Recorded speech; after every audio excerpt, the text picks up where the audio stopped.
When I think about my favorite rock stars, I think of a life of rock and roll with drugs and alcohol. Singers often say they feel pressurized to party hard and to drink. In this video, famous singers will be sharing their battles with alcohol and ultimately what motivated them to quit drinking. So tired of depending on it.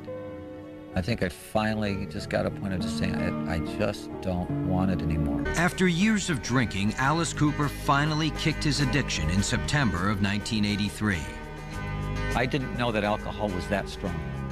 I thought it was very social, and I thought I had total control of it. It gets you before you know you're had. How hard was it for you to get sober? Fear was a big motivator in that for me. You know, losing my family, that was the thing that scared me so much. That was the bottom I hit, that my family's gonna go away because of my behaviors that I brought home from the road. Something's wrong, something like heavy thoughts tonight, ain't the honest way. Dreams of war, dreams of lies, dreams of dragons fire, anything that will fight. Woman. I got kicked out of the house by my wife. I was living on my own somewhere, and I did not want that. And maybe as part of my upbringing, my family kind of disintegrated when I was a kid. You know, father left, mother passed away, I had to live with my brother. And she said, hey, you're not just going to the therapist now. You're just not just talking about this. You got to go somewhere and sort this shit out.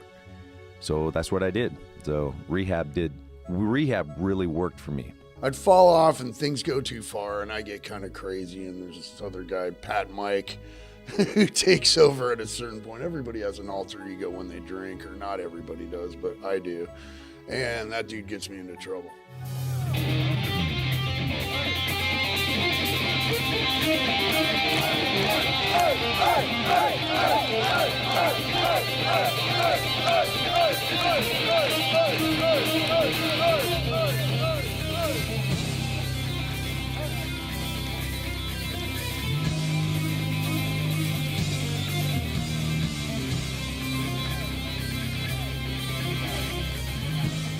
Meditation helps when you actually take the time out for self-care and you count your breaths and you go throughout your day. I notice days that I don't meditate, I have bad days, you know. If I just take 10 minutes out of my day to count my breaths and not think about anything else and clear my head, and then go throughout my day goes a lot better.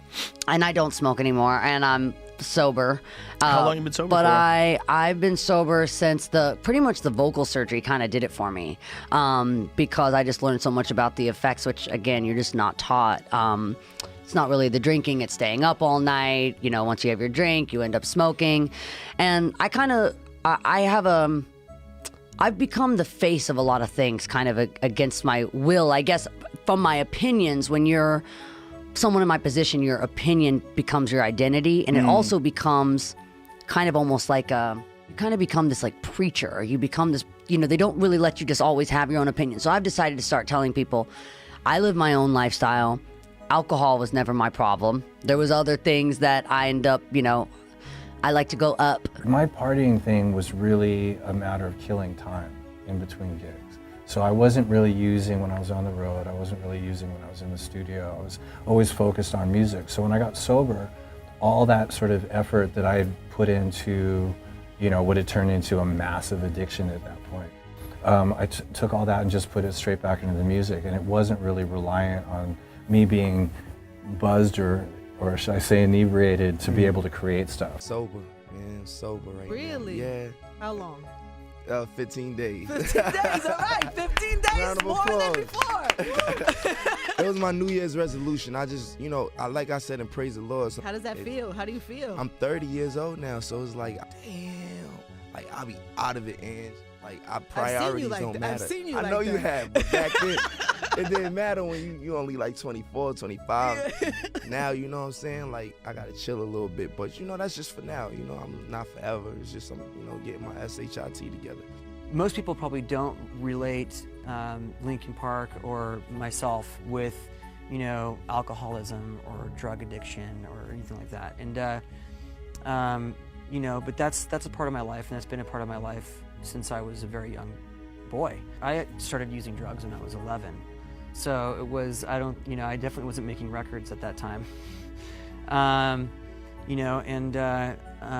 So I was exposed to it really, really young, and there was a lot of things that happened to me as a young person that were really difficult to deal with, and I found myself alone a lot, and so it was, I think that given the nature of a lot of the aspects of my childhood,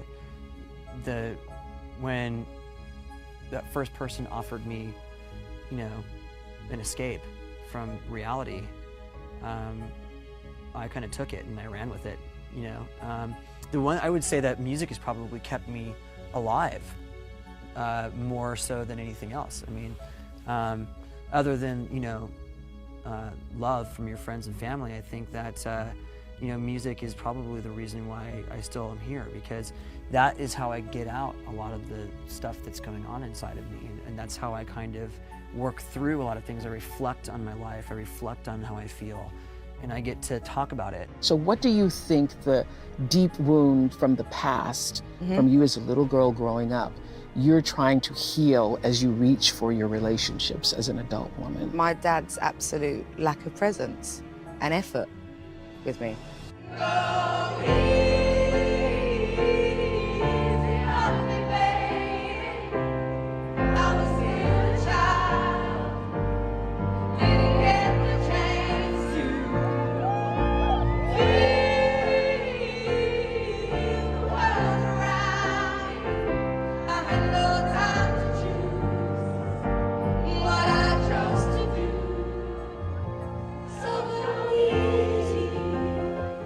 But as I got older, I definitely understood that it was the alcohol. It wasn't a choice that he was necessarily making in himself, that he didn't want to. But when you're step little, up for me. you When don't you're know little, that. you don't know, especially when he's like, I'm drinking juice. Yes. So I'm like, oh, well, I drink juice. Like, you don't know the sort of effects of it. But yeah, like when someone that you love so much, and the more that you feel like they don't love you, you love them even more.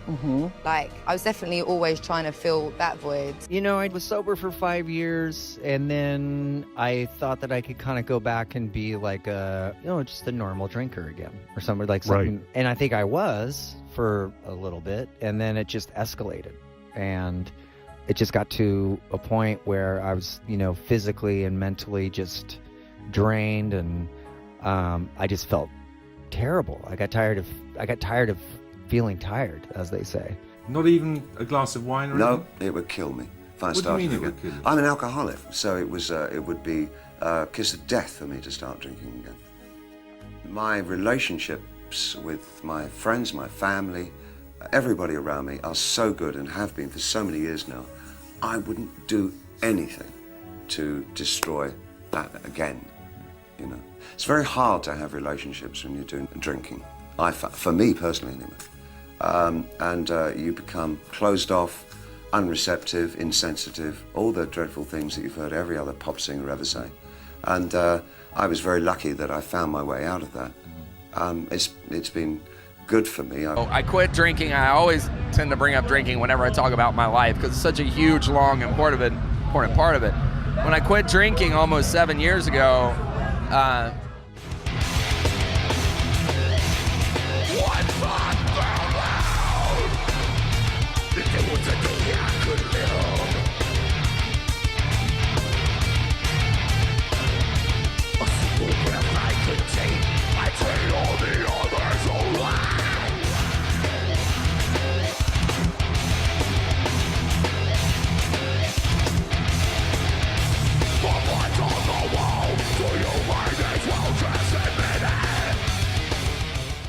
it was like I was still creative while I was drinking, but it was like there was a damp filter on it, And when I got sober, it's like that was ripped away. So my mind is on overdrive all the time. I'm writing, I'm shooting photos, I'm making music. As long as I'm just moving forward and creating things that I think have artistic merit, I'm generally a pretty happy guy.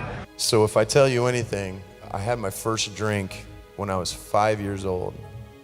And it was just all fucked up from there.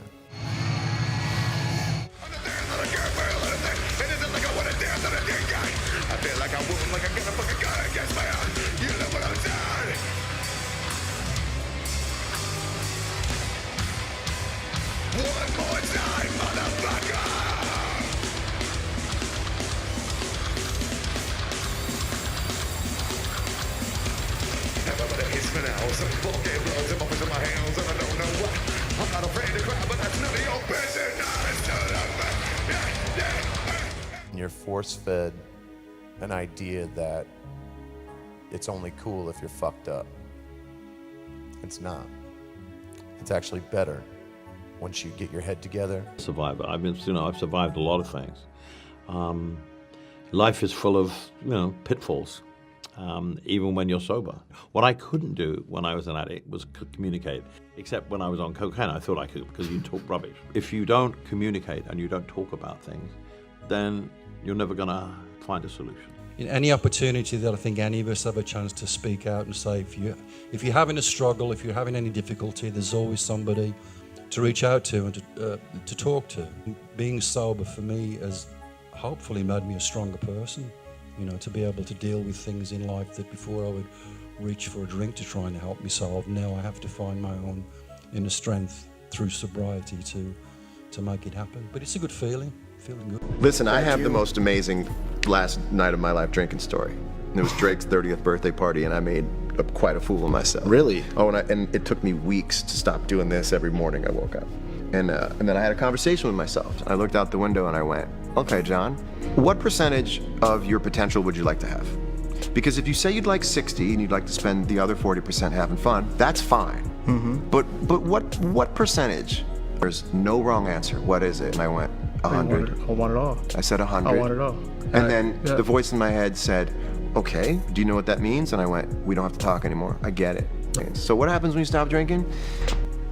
The level goes, it feels like boredom at first, but if you stick with it, the line straightens out and it goes kind of low, right? You're like, oh, I'm not having these high highs. But if you work, you can bring the whole line up. Wow. Do you know what I mean? What did getting out of hand look like? Through a long time where I was just out of hand. You were drinking? I was drinking too much. Well, you were and playing, among other things. You were playing you were like a college athlete, and you were playing bars and stuff like that. There's a lot of booze around. A lot of booze around, yeah. Starting out in college is not floating kegs is not a good way to start your life out. But some people overcome it. Yeah. But yeah, I mean, then playing bars, and then all of a sudden moving to Nashville, and we're traveling all over the country in a U-Haul van. I'm in a U-Haul in a van, and playing these small bars and clubs 6-7 nights a week, playing 4 or 5 hours a night. And it turns into a crutch after a while. And it got out of hand for a long time until my wife finally put her foot down and said that, it's time to stop. And I did. I sort of went cold turkey and dropped everything for about 10 years. The level Do you miss being it not feels sober? like boredom at first. Ever? Sometimes. But if you stick with it. Yeah, I miss. What's the pros and cons? That if I do, I'll wind up doing too much. For sure? For sure. I can't control it. It's just the way you are. Just the way I am. And I don't want to push it again, because when I get that way, my kids don't talk to me. I get a divorce. I'm thrown out of my own band. Right. What else? I lose everything. I mean, that's happened enough times for me to finally realize, you know what? It's not worth it. Right. When you get sober, if you don't continue your aftercare by going to a couple meetings every now and then, you're going to wind up using again. I feel like I'm 30 because I haven't had a drink in 30 years. Right. Now, when I was 30, I felt like I was 63, and it really is going backwards. Right. Because we do 5 shows a week, hour and a half, all out, Alice Cooper, and I feel great. All my friends, when I first went to Los Angeles, the first people I met was Jim Morrison, Jimi Hendrix, Keith Moon. Yeah. These were my big brothers. Didn't play well, did it for them? I kept watching them just drop off, and I realized at that point, when I finally did get sober, that you have to separate your character from your real life. I came from that generation of live fast, die young, and have a good-looking corpse, But when it starts getting too real, all of a sudden you get to that point, and I think everybody from Ozzy to Steven Tyler to everybody that's my age and still going had that crossroads where they get to that point and go, okay, I'm either going to die or live. There are numerous ways to solve that problem. Another way is find out who you are, join a group of people that are trying to do the same thing as you, connect to a higher purpose. That's a better way of living than dependency on substances or behaviours. It's just unfortunately harder. Yeah, first, but like in the end, addiction is harder. You know what I mean? It takes so much it seems effort. easier at the start. And then there's a bit like I tell people that are still using, it's better than what you're doing now. Yeah. Otherwise, I'll be using with you. Yeah. It's better than that, because like in the end, it don't work anyway. You're still in the pain. You're still in the misery. Things are getting worse. You're ashamed of yourself, and you're hurting people that you love, and you think that you're worthless. All of that can all be remedied. It's hard. But what else are you going to do with your life? Some pitiful trudge to the grave without meaning. What? This is it. This is it. You know, it's like a wake-up call. In a way, I'm very grateful, lucky to be an addict, because now I've got no choice. I've got no choice. For me, it's either, you know, that pitiful life or become awake. To anyone out there who's struggling with their alcohol habits, please know that you're not alone. There is a solution if you're willing to take that first step and get support. Keep trying, keep fighting, and never lose hope that freedom and a better life are possible. I want to thank these celebrities for opening up and helping to remove the stigma around alcohol. When we share our stories openly, we take away the taboo and the shame and stigma. If you've been trying to quit drinking and you just can't get it to stick, follow me over on Instagram and jump into my DMs, or have a look at all of the free resources I have available in the description below. I really appreciate you watching.